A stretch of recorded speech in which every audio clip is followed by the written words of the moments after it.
Eu fiz uma apresentação só para a gente se guiar. Aí, beleza. Na hora de ler, tá? Aí daqui a pouco eu volto para vocês também. Então, é esse nosso grupo de sábado, né? O Evangelho. O nosso capítulo aqui, como a Raquel já tinha perguntado, a gente já tinha adiantado, é o capítulo 5. Bem-aventurados os aflitos. Nós já fizemos algumas coisas. Nós fizemos na semana passada o item 5. E hoje nós vamos fazer o item 6, tá bom? Então, esse item 6, ele começa numa parte que vai falar sobre a causa...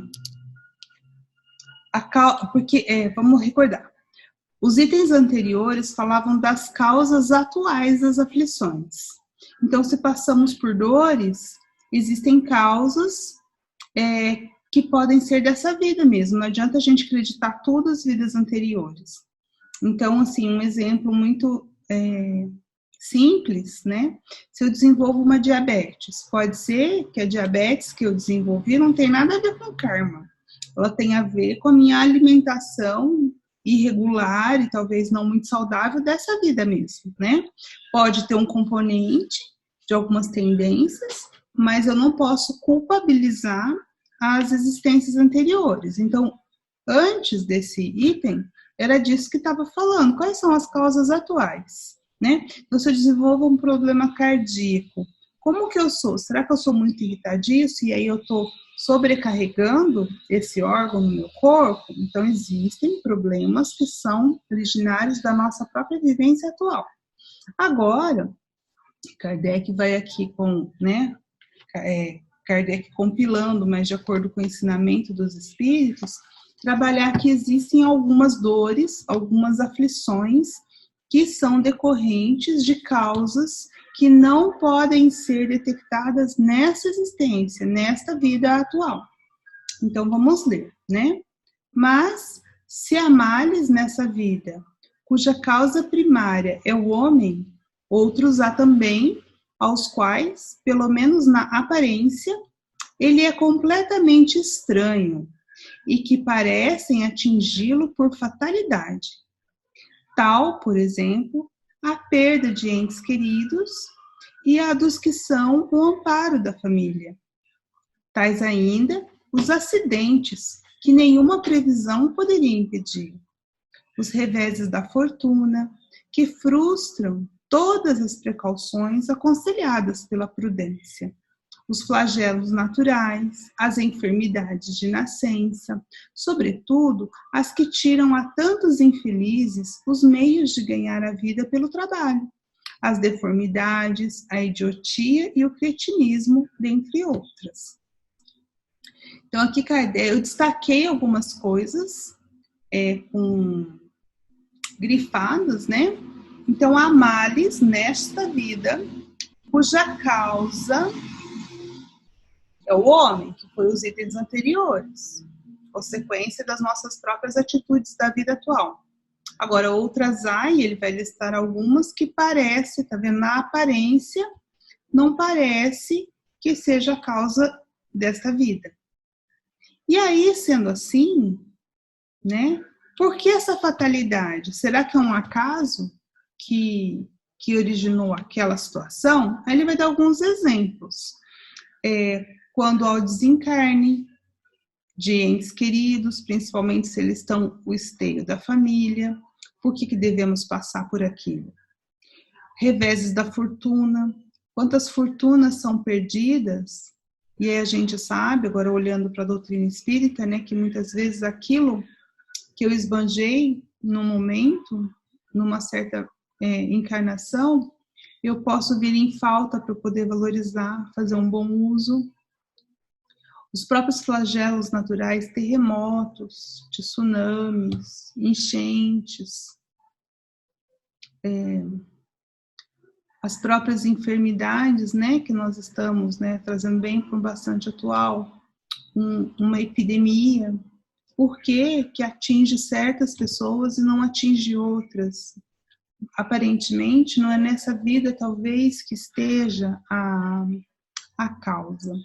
E aí aqui ele fala principalmente daquelas situações que as crianças já nascem assim, possibilitando, aparentemente, né, a utilidade dela no mundo, como as deformidades, a idiotia e o cretinismo.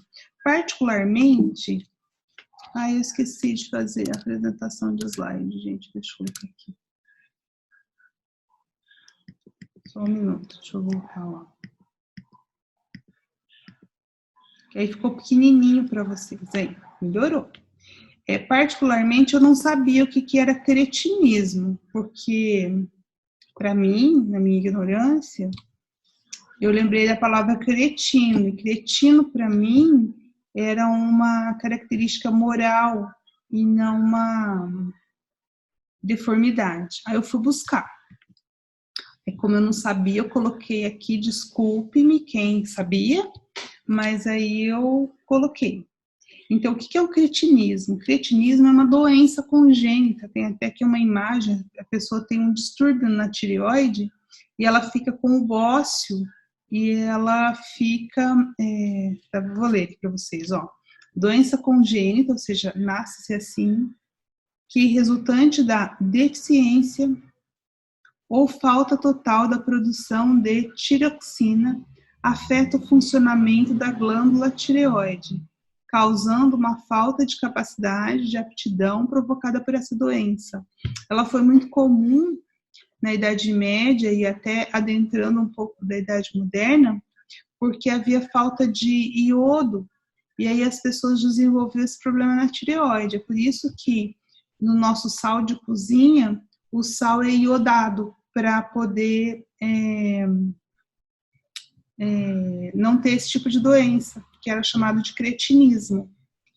E aí daí é que nos dicionários em português a gente vai ver uma derivação, já expandindo isso, de cretino, né? Então quando a gente fala como pessoa cretina, então olha, cretino é o que é alvo do cretinismo, ou seja, da doença, da perturbação patológica que impede o desenvolvimento físico e moral. E aí, por uma expansão, a gente chama de cretino quem age de modo imbecil, idiota ou inconveniente. Mas cretino é o portador do cretinismo. Tá? E aí é isso. Então, vou voltar aqui para vocês.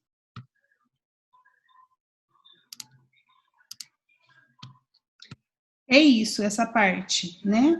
Ele só está destacando que exista o Oi Anderson, e aí que existem algumas situações, e a gente vai poder trabalhar um pouco, em que a causa das nossas aflições, elas têm que ser buscadas em outras experiências, que se eu tivesse apenas uma encarnação, não seria suficiente para explicar algumas coisas, como essa derrocada numa fortuna, mesmo a pessoa sendo prudente, o nascimento de crianças com incapacidade para levar uma vida socialmente útil. Então, por que essas coisas acontecem? E ele vai falar na próxima, nós vamos ler juntos, ele vai falar no próximo até as crianças que morrem em tenridade. Qual é o motivo se eu não tivesse várias existências? Alguém quer falar alguma coisa?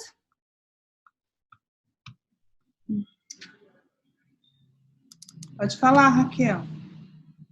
Você tem que ativar o teu microfone, mas eu ativo aqui para você. Pronto. Não, só uma curiosidade que eu sabia dos dois, porque eu lembro na aula da escola, terceiro ano, e aí o professor foi falar sobre essas doenças. E é o outro, que é o que ele fala, né? Idiotia e o cretinismo. E aí, quando a gente é adolescente, né, a gente tem mania de chamar todos os outros de idiota, mas você é um idiota, né? E aí eu lembro que na época mostrou que era uma doença. Aí eu lembro, nossa, coitado do meu irmão que era o alvo, né? Nunca mais eu vou chamar ele de idiota e nem de ninguém. Né? Então é justamente isso, né? Então é o nosso desconhecimento, né?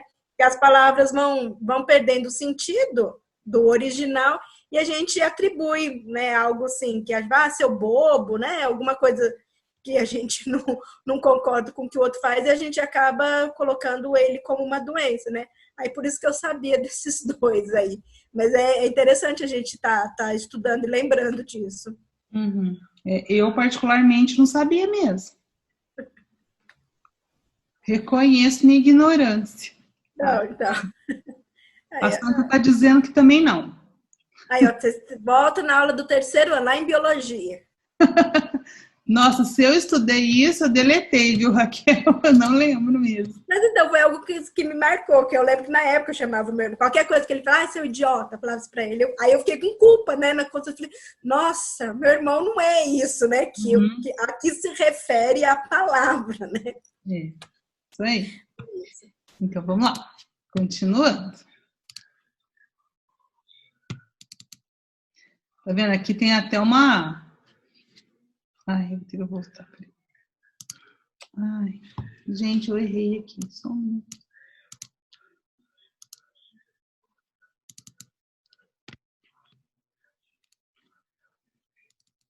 Tem até imagem, né? Aqui, como que eles eram o bócio por conta do problema na tireoide. Então, continuando a leitura de Kardec, né? Os que nascem nessas condições, certamente nada hão feito na existência atual por merecer, sem compensação, tão triste sorte, que não podiam evitar, que são impotentes para mudar por si mesmos e que os põe à mercê da comiseração pública, porque, pois, seres tão desgraçados, enquanto ao lado deles, sob o mesmo teto, na mesma família, outros são favorecidos de todos os modos. Então, por que, né, isso acontece? É que eu tenho um exemplo, assim, da literatura espírita para ajudar a gente a pensar nisso. Lá no livro Memórias de um Suicida, tem um dos... Agora me fugiu o nome dele. Mas tem um dos 5 que foram resgatados junto com o Camilo, que é o que narra a história. Mário Sobral, lembrei. É só esperar um pouquinho que vem. Mário Sobral. O Mário Sobral, ele tinha assassinado a amante e depois foi suicidado, enfim, foi pro Vale dos Suicidas, foi resgatado, parará, parará. Depois de todo o processo de recuperação dele, ele vai planejar o reencarne. E aí eles acompanham esse planejamento e um pouco do nascimento dele. Então, Mário Sobral, ele não precisava ter passado por aquilo, isso que eu acho interessante na história, porque ele vai nascer com uma deformação que o vai impossibilitar para qualquer tipo de trabalho. Então, ele vai ser lúcido, então a mente dele vai funcionar, e ele era intelectual na vida que ele foi Mário Sobral, que aconteceu tudo isso. Então, a inteligência dele, a capacidade de discernimento, a razão não foi afetada, mas ele ia nascer com os braços atrofiados. E aí, por que isso? Alguém fala assim, porque ele se suicidou, ele matou a amante, ele usou as mãos, eu não sei como é que chama quando você enforca a pessoa, né? Mas assim, ele usou as mãos, asfixiamento, né? Isso. Então, ele usou as mãos para poder matar, e aí o que aconteceu? Ele precisava nascer daquele jeito? A princípio, não. Assim, ele tinha uma responsabilidade, ele podia responder de várias formas. Mas a consciência dele pesou tanto que a própria mente dele, o pensamento fixo nele, no que ele fez, é como se ele tivesse renegado as mãos, entende? As mãos dele é que causaram aquele infortúnio. Então, toda a culpa de tudo ele colocou nas mãos. Então, ele foi perispiritualmente atrofiando. Acho que a Santa quer falar, vou só terminar, Santa, já te dou a voz. Ele foi atrofiando. É só para falar estrangulamento. Ah, tá. Beleza, obrigada. Acho que é estrangulamento. É isso mesmo. Então, ele foi assim, a culpa dele era tão grande que ele foi atrofiando os braços perispirituais. Então, quando ele foi nascer, ele impregnou aquela energia no próprio embrião, no próprio feto. Então, o feto nasceu com aquela deformação. Aí, na cabeça dele, aquilo era porque nunca mais ele ia usar as mãos para tirar a vida de alguém. Então, tá vendo? Ele não precisava nascer daquele jeito, porque a lição tinha sido aprendida. Mas estava tão forte nele que ele nasce com a deformação. Então, aí, Para que isso? Para exemplificar para vocês, né? Então, assim, se você for buscar uma criança que já nasce com essa deformação e que não e vai viver por toda a vida com ela, se você não vai para as causas anteriores, você pode classificar Deus de injusto, né? Por que ele foi escolhido para passar por isso, enquanto a irmã dele, que era a amante que ele assassinou, e cuidou dele durante toda a vida, essa amante, né? Acho que ela chamava Eulina. Então, o que acontece? Ele matou, verdade, mas ela também fez coisas, ela contribuiu para que aquilo acontecesse. Ela arrependida, ela cuida dele durante toda essa vida. É isso. Então, é isso. Eu sei que todos nós estamos convencidos da reencarnação, né? Mas a gente não buscaria justiça, a gente não veria justiça se fosse uma única vida, né? Por que uns seriam escolhidos para uma coisa e os outros não? Oi, Raquel. Sim, como você disse, todos nós cremos, né, na reencarnação, mas isso eu acho que vai além do que a gente crê. Eu acho que quando a gente olha para uma criança que tem uma deformidade, a gente tem um outro olhar, a gente não tem um olhar assim de coitado, nossa, tadinha, olha o que ela vai sofrer muito, tadinha dela. Então a gente tem, é claro, assim, a gente tem assim uma empatia, um sentimento por aquela criança, mas a gente tem um olhar diferenciado. Eu acho que é isso que a gente acreditar na reencarnação traz para nós. A gente não vai olhar para ela com aquele sentimento de dó, de tadinha, né, tão novinha e já sofre tanto. Então, eu acho que é mais do que a gente acreditar, é a gente ter o olhar para esses nossos irmãos que são pequenos no físico, mas que o espírito não é um espírito assim, da mesma idade que é o corpo físico. É um espírito mais velho e que agora eu olho assim, que graças a Deus, que a misericórdia divina permitiu que ele viesse, que ele reencarnasse e que, à medida do possível para ele passar por essa forma da melhor maneira possível. É que ele seja resignado, a família, é que ele tenha em volta dele pessoas que o tratem bem, que não olhem com essa visão que a gente tinha antigamente de coitadinho, de que tadinho dele, né? Ele vai sofrer muito. Por que Deus fez isso? Então, é esse olhar que a gente, como espírita, a gente tem para esses nossos irmãos que vêm com essas deformidades físicas. Uhum. Aí, né, gente? Isso mesmo, Raquel. Muito obrigada pela contribuição para todos. Então, aí, continuando, né? Para ver se a gente termina esse item, pelo menos esse item para parar. Que dizer, enfim, dessas crianças que morrem em tenridade e que da vida só conheceram sofrimentos? Problemas são esses que ainda nenhuma filosofia pôde resolver, anomalias que nenhuma religião pode justificar e que seriam a questão da bondade, da justiça e da providência de Deus, se verificasse a hipótese de ser criada a alma ao mesmo tempo que o corpo, e de estar a sua sorte irrevogavelmente determinada após a permanência de alguns instantes na Terra. Que fizeram essas almas que acabam de sair das mãos do Criador, para se verem neste mundo, abraços com tantas misérias, e para merecerem no futuro uma recompensa ou uma punição qualquer, visto que não hão podido praticar nem o bem, nem o mal. Então, aqui é uma pergunta para a gente refletir, mas eu acho que a gente discutiu sobre isso. Então, se a gente não tem como princípio a reencarnação, muitas coisas não se explicam.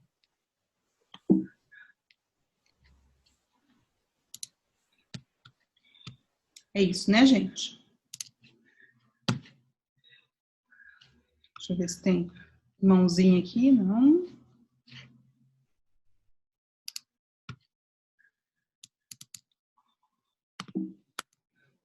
Aí, continuando.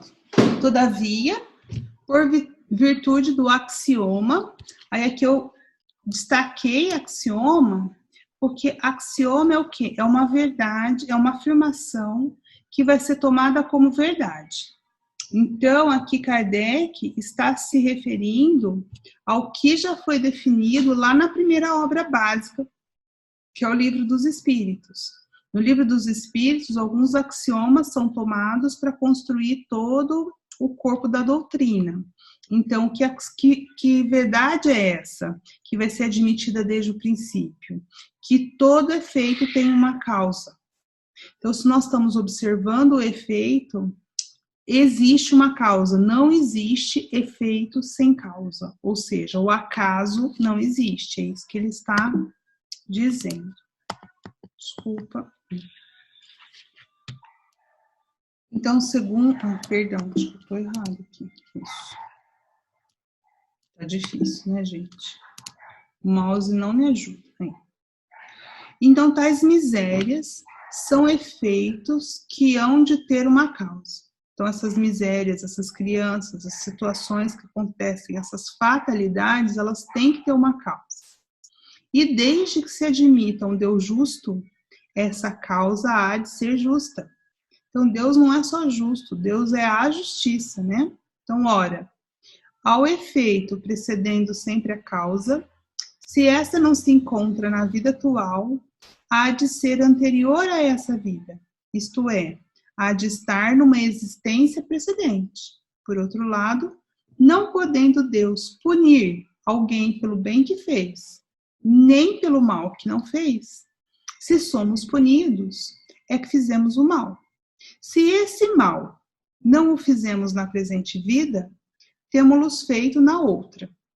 É uma alternativa que ninguém pode fugir, em que a lógica decide de que parte se acha a justiça de Deus. Então, Kardec aqui está usando a lógica, a razão, para dizer, nós observamos um efeito. O efeito é, vamos pensar no caso das crianças, né? As crianças que morrem em tenridade, por exemplo. O efeito é, elas nasceram e não tiveram oportunidade nem de fazer o mal, mas também não fizeram o bem. Que utilidade há? Se ela nasceu com uma deficiência desde a infância e não há uma causa porque ela nasceu assim, onde há a justiça de Deus? Então, se nós admitimos que existe um efeito, a todo efeito tem uma causa, que Deus é justo, são dois resultados que nós vamos admitir, então nós temos que admitir as vidas sucessivas, porque há de ter uma causa justa. E aqui, particularmente, vamos ver se dá tempo da gente discutir. Isso. É o último, eu vou ler, para a gente poder... aqui, nesse que eu acabei de ler, falou, se eu não me engano, 2 vezes em punição. Pode ver, ó. Deus punir, depois fala punição em outro lugar. Ó, somos punidos. E aqui vai falar punição de novo. Então, por isso que eu destaquei o punido, eu vou ler, e eu queria discutir com vocês, se der tempo hoje, se não der, fica para a próxima, essa questão da punição, tá? Então, o homem, pois, nem sempre é punido, ou punido completamente na sua existência atual. Ou seja, quando está dizendo aqui, ele punido, né? Está querendo dizer assim, nem sempre tudo que eu faço numa vida, eu vou ter a consequência na mesma vida. Algumas vezes, sim, a gente vê muito rápido, né? A gente fala que vem a cavalo. Mas algumas vezes não. Eu cometo deslizes, e nessa encarnação, isso passa como se nada tivesse acontecido, eu não tenho a consequência. O que ele está dizendo é que isso, então, vai se protelar para um outro momento. Então, se eu não recebo a consequência nessa existência atual, mas não escapa nunca as consequências de suas faltas, ou seja, a justiça divina, ela vai de nada fica escondido. Por quê? Porque as leis estão gravadas na nossa consciência, então não é um juiz que vai nos julgar, nosso juiz é a própria consciência. Então a prosperidade do mal é apenas momentânea. Se ele não espiar hoje, espiará amanhã. Ao passo que aquele que sofre está espiando o seu passado. O infortúnio, que à primeira vista parece imerecido, tem sua razão de ser. E aquele que se encontra em sofrimento pode sempre dizer: perdoa-me, Senhor, porque pequei. Então, aqui é bem aquilo que a Raquel estava comentando, né? Anteriormente. Então, o que parece merecido, na verdade, tem uma razão de ser. Mas não significa que tudo é sempre do mesmo jeito. Igual eu contei do Mário Sobral. Ele teve aquela situação como uma consequência do que ele fez, mas podia ter sido diferente. Se você pode, ao invés de pagar com uma expiação, você pode pedir misericórdia, e Deus é justo e bom, então Ele é misericordioso, e aí você pode reparar o seu erro de outras maneiras, amando, né? Então, aí é que está a misericórdia divina. Bom, agora falando da punição, eu vou falar tudo de uma vez antes de voltar, por causa do tempo, tá? A questão da punição, hoje eu resolvi aceitar o desafio, porque a gente sabe que Deus não pune, mas eu ficava pensando nessa palavra. Inclusive nos nossos estudos, muitas vezes eu ouvia assim, não vamos usar a palavra punição, vamos falar consequência. E até então, eu simplesmente aceitava por não ter uma opinião formada. Mas agora, dessa vez, eu vi que Kardec ele usa essa palavra na codificação muitas vezes, e nesse capítulo ele usou diversas vezes. Então eu me fiz a seguinte pergunta e topei o desafio. Por que será que Kardec, sistemático do jeito que ele era, inteligente do jeito que ele era, ele está usando punição? Por que ele não usou outra palavra? Por que nós aqui nos sentimos assim tendo a liberdade de trocar a punição por consequência, né? Então, eu fiz uma pequena pesquisa. Não ficou muito bem assim, eu coloquei aqui, eu vou falar para vocês que não deu tempo de eu digitar direito para ficar bonitinho, mas eu acho que vai dar para a gente entender e fazer as consequências que eu preciso. Depois vocês me dizem se vocês concordam ou não. Então, punição. Punição, ela vem do latim, a palavra é punire, do latim. Punire, né, e você procura no dicionário, na etimologia, é infligir pena em alguém, maltratar por alguma ofensa. Então, aqui não está dizendo que é alguém que te pune, você próprio pode se punir, aí começa a ficar tendo a ver com a nossa consciência, né? Então, a punição não precisa vir, a hora que eu falo punido, necessariamente de Deus. A punição pode ser a pena, a prova ou a expiação como a consequência mesmo, usando o significado da palavra. Mas aí, então, começo com punir, que é punição, e vou terminar com punição, tá? Então, vamos encadear isso aqui.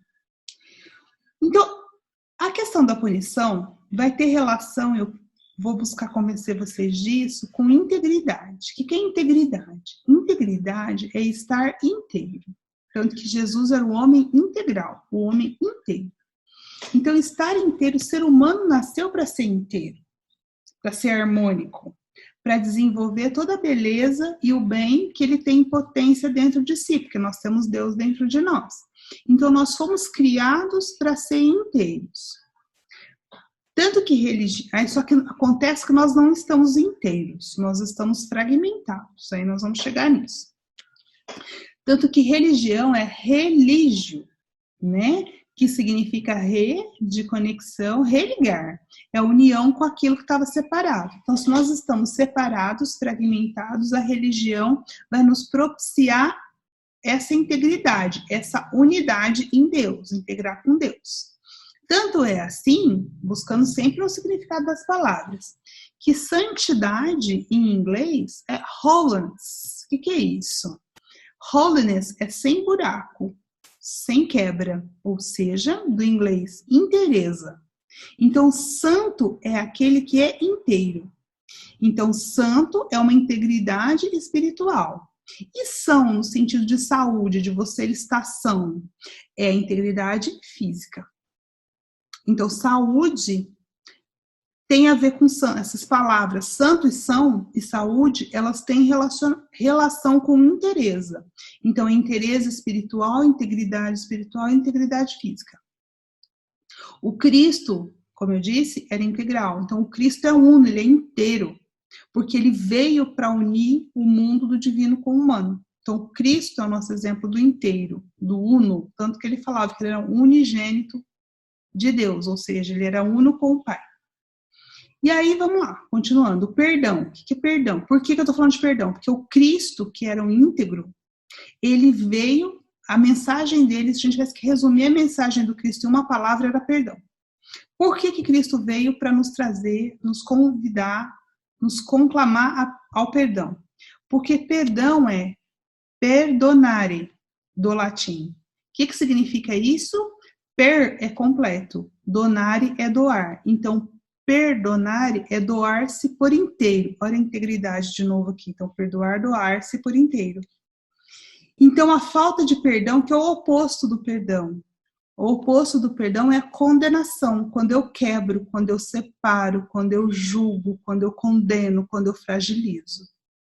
Então, diabo, a palavra diabo, vem de diabolos, do grego, que é diabalen, e diabalen é aquele que separa, que causa cisão. Então, o oposto de integração é separação. Então, o oposto de integração é diabolos, diabalen, aquele que separa. Então, em Deus, nós somos inteiros. Então, o que é diabólico é aquilo que condena, que julga, que separa, que fragiliza, que fragmenta. Então, quando eu estou fragmentado, eu estou desarmonizado, ou seja, doente. E aí entramos na punição. Então, a punição, que é o infligir pena a alguém, é quando nós estamos fragmentados no sentido de doente do corpo e da alma. Então, a punição não vem de Deus. A punição, na etimologia da palavra, é correta. Kardec usou de maneira correta, porque punir é quando eu estou fragmentado. Então, eu estou em punição pela minha fragmentação para construir essa integridade. Gente, é isso. A gente não tem muito tempo. Ok? Algum comentário? Raquel, ok? Então tá. Então, gente, eu vou desligar aqui. Então, espero que vocês tenham uma ótima semana. Nos encontramos sábado que vem. Eu acho que nessa plataforma acabou ficando bom para todo mundo, né? Porque a gente conseguiu fazer com mais gente. E aí, vamos lá assistir a palestra do Marcelo. Se inscrevam lá no canal de Sarai agora. Não sei se a Michelle e o Anderson já receberam, a Marília, a Carla, né? Então, vamos lá fazer esse canal crescer, porque é mais, e quem sabe depois de passar tudo isso, a gente consiga manter, né, esse canal, né, Raquel? Quem sabe a gente está criando um outro vínculo, né, um outro canal de comunicação. É isso. E todos são convidados a contribuir, não só nós como palestrantes. Assim, o canal não é nosso, né, André? Não é meu.